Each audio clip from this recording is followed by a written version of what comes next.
My best friend asked me to help him die. Not eventually, not theoretically, within the week. Stage 4, pain management failing, mental clarity fading fast. He wanted out on his terms. His family, still clutching their faith, promised him God had a purpose for his suffering, that enduring it proved something sacred. They left the room and he looked at me with an expression I still see when I close my eyes. Pure, animal desperation. "You're the only one who won't give me the God speech," he said. "So tell me, without heaven, without sin, without any of that, do I have the right to end this? Or is there something I owe to, what, humanity? The future? My own dignity?" I had 90 seconds before his wife returned. 90 seconds to construct an ethical framework for life and death without a single divine principle to lean on. What I told him that night, I can never unhear myself saying. And whether I was right or catastrophically wrong, I'll never know. Because there's no final judgment coming to clarify it. Just me, living with that conversation, responsible for every word I chose, in a universe with no moral authority higher than two terrified humans trying to figure out what we owe each other when everything else is stripped away. That's what responsibility looks like without God. It looks like you, alone, making decisions that will haunt you forever with nothing to grant you absolution. 3 years before that conversation, I did something I can't take back. I'm not going to tell you what it was. Not because I'm protecting myself, though I am, but because the specifics don't matter. What matters is this. In the moment I did it, I knew it was wrong. Not unclear, not morally ambiguous. Wrong in a way that hollowed me out even as I was doing it. And I did it anyway. Afterward, I waited. Not consciously, not with awareness, but somewhere in the reptile part of my brain, I was waiting for consequence. For the universe to correct what I'd made crooked. For some equalizing force to extract payment. Nothing came. The person I harmed never found out. The situation resolved itself in ways that actually benefited me. I faced no social cost, no professional repercussion, no karmic rebalancing, just silence. Just the universe, indifferent, continuing exactly as it had before. That's when I understood something that changed me. The world doesn't punish you for being evil. It doesn't reward you for being good. It just watches, neutral, while you become whoever you're becoming. And if you're waiting for external accountability to make you decent, you'll be waiting forever. I want to tell you about a study I read once. Researchers gave people a simple scenario. You're walking past a shallow pond. A child is drowning. You can save them easily, but you'll ruin your expensive shoes. What do? Everyone, literally everyone, says they'd save the child. Of course they would. The shoes are nothing. Life is everything. Then the researchers changed the scenario. You can donate $200 to an effective charity that will definitely save a child's life in a developing country. Will you do it? Most people said no. Or maybe later. Or they'd already donated this year. Or they weren't sure which charities were legitimate. Same child, same life, same cost, less actually than the shoes. Different answer. The study doesn't end there though. What haunts me is what one of the participants said afterward when confronted with their inconsistency.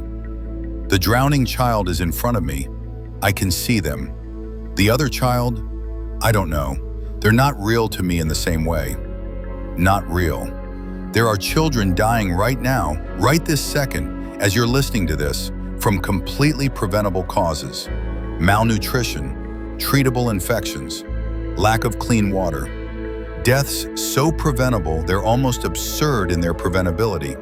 And we know this. We have the information. We have the resources collectively. We could save them. We don't.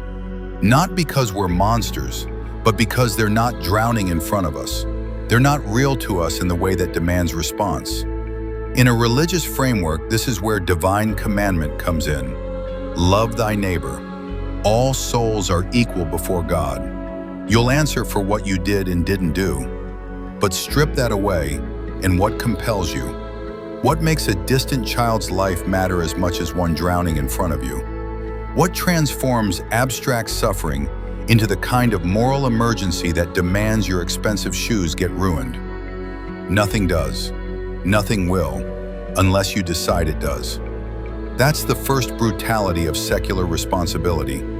You have to manufacture your own moral urgency in a reality that doesn't provide it. The universe won't make you care.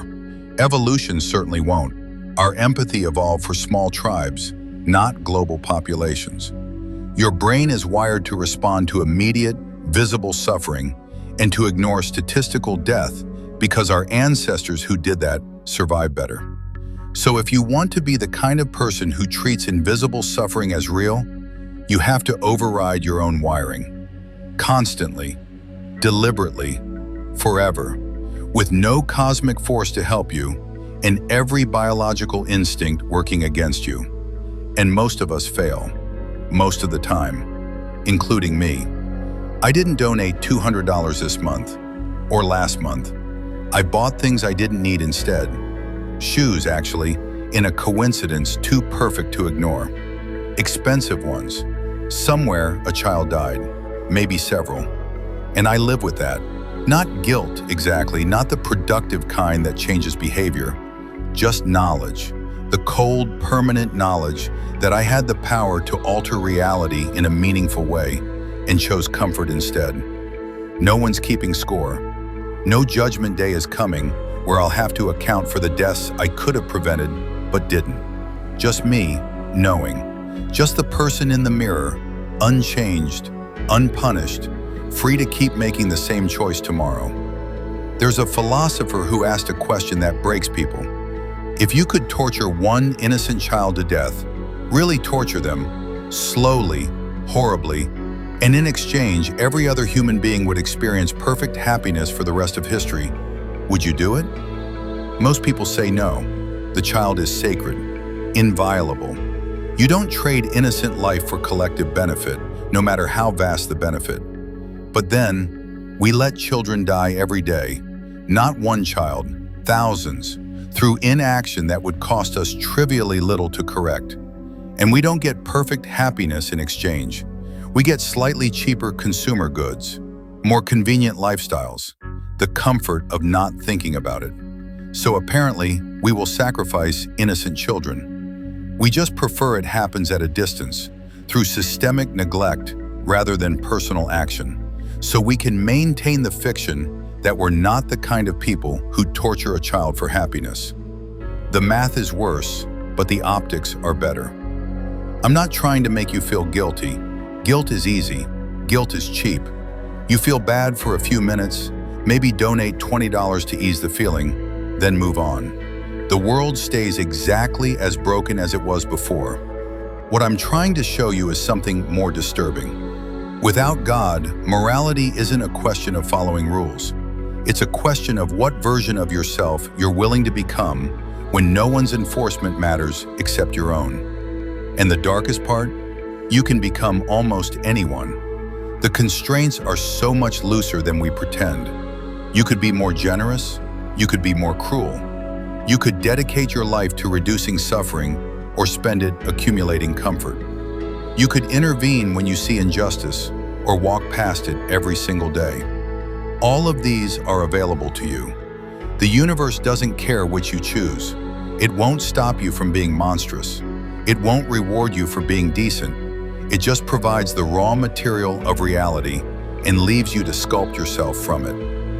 I knew a woman once who worked in hospice care, 23 years, sitting with dying people in their final hours. Many of them religious, many not. She told me the religious ones usually died easier. Not always. Faith doesn't make death less terrifying for everyone, but often. They had a framework, a story about where they were going, what it all meant, why suffering existed in the first place. The secular ones, she said, often struggled more, not with death itself necessarily, but with the retroactive meaning of their lives. They'd reached the end, and now they had to reckon with what it all added up to. And there was no external validation coming. No final judgment to confirm they've been good enough, meaningful enough, worthy enough. Just their own assessment, which at the end often felt inadequate. One man in particular haunted her. Successful by conventional measures, money, career, family who visited regularly. But in his final days, he kept asking her the same question. Did I matter? Did any of it matter? And she didn't know how to answer him. Because without God, without cosmic purpose, what's the answer? You matter to the people who love you? That's true, but feels small when you're facing oblivion. You made the world slightly better? Maybe, maybe not. Hard to measure, harder to know if it outlasts you. Finally, after the 5th or 6th time he asked, she told him, "You're asking the wrong person. You're the only one who knows if your life meant what you needed it to mean." He died 2 days later. She never knew if that helped or made it worse. This is the second brutality of secular responsibility. You're the author of your own meaning, and you never get to see the reviews. Religious frameworks provide external validation. God sees your struggles. Your suffering serves a purpose. Your good deeds are recorded. Your life fits into a larger story that continues after you're gone. Secular frameworks provide nothing. Or rather, they provide exactly what you build and nothing more. If you want your life to mean something, you have to make it mean something through your choices and actions. And you'll die never knowing for certain if you succeeded. That uncertainty is permanent, unfixable, part of the deal, and it changes how you approach everything. Because if meaning is something you create rather than discover, then you're responsible for creating it. Can't blame God for making life meaningless. Can't wait for revelation to tell you your purpose. Can't defer the hard work of figuring out what you value and why.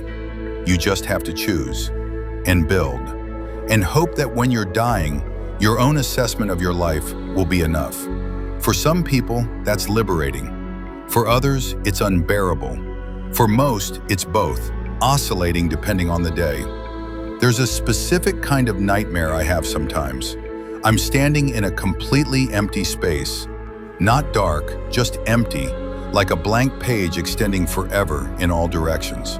And I realize I can do anything, literally anything. No laws of physics, no social constraints, no divine commandments, no consequences. Pure, unlimited freedom. And I'm paralyzed. Because if everything's permitted, how do I choose? What makes one choice better than another? What even is better when there's no external standard to measure against? I usually wake up before I do anything, but the feeling stays with me. That vertigo of absolute freedom revealing itself as absolute groundlessness. That's what secular responsibility feels like sometimes.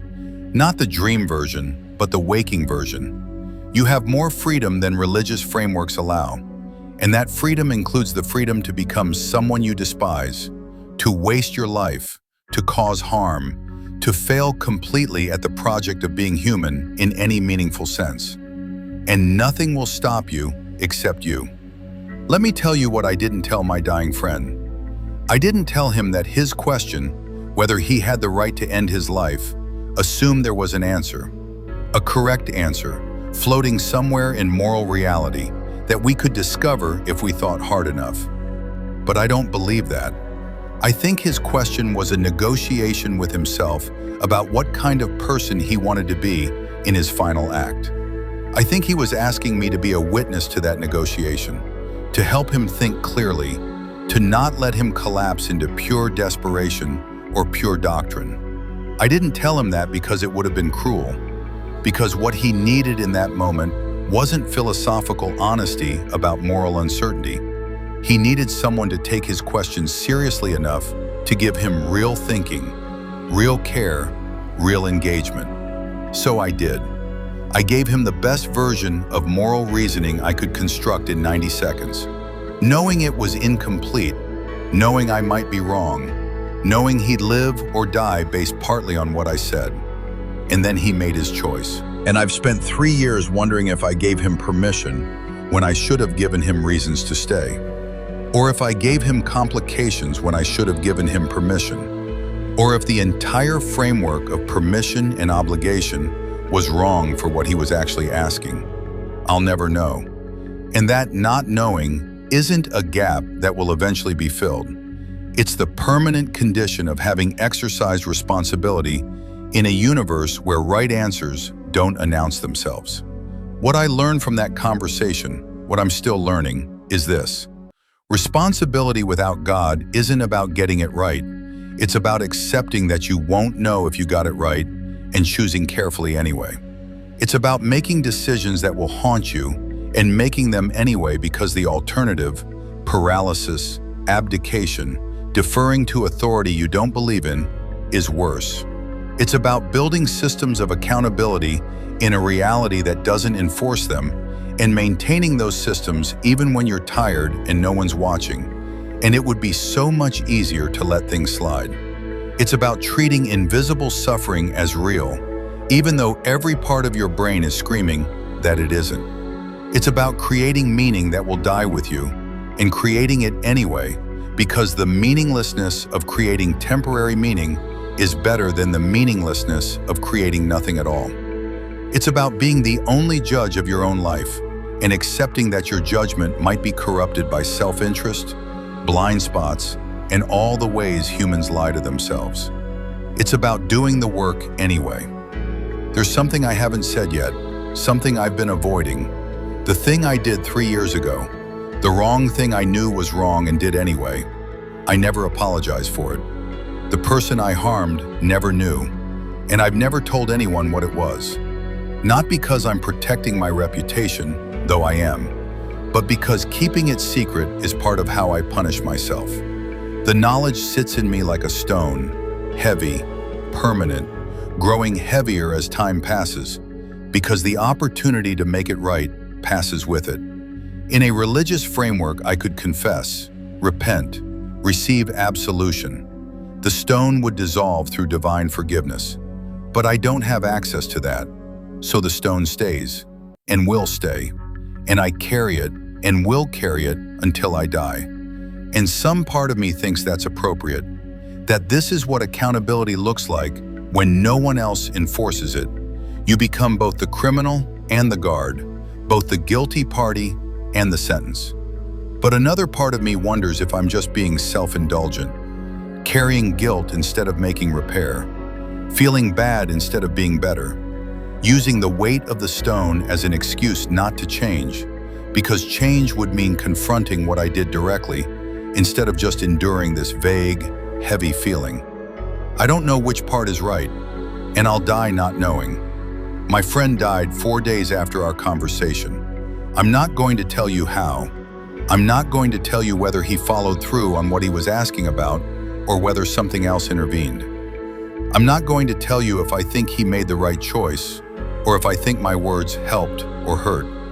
I'm just going to tell you that I was there, that I didn't hide behind doctrine or certainty or the pretense that someone wiser than me could answer better, that I showed up to the hardest question at the worst possible moment and did the best I could with what I knew and who I was, and that afterward I had to keep living, keep choosing, keep being responsible for the next impossible question and the one after that. Because that's what this is. Not a crisis that resolves, not a question that gets answered, but a permanent condition of being human in a reality that doesn't provide the guardrails we wish it did. Some people find God in that reality, and I'm not here to argue they're wrong. Faith is real for them, and that realness does work that secular frameworks can't replicate. But for those of us outside that framework, by choice or by wiring, or by the slow erosion of belief that we didn't choose but couldn't stop, this is what we have: our own judgment, our own effort, our own willingness to show up and think hard and care deeply even when no cosmic force compels us to. And the brutal, mysterious truth that this might be enough, or it might not, and we'll never know which. I still carry the stone. I still think about the hospital room. I still don't know if I'm becoming someone I can live with or someone I'll despise. but I'm still here, still choosing, still responsible. And if you're listening to this, if you're out here in the dark with me, trying to figure out what you owe to yourself and the world and the people you love when heaven isn't watching, then you're here too, still choosing, still responsible. And maybe that's all we get. Maybe that's enough. Or maybe it isn't, and we do it anyway. Because what else is there?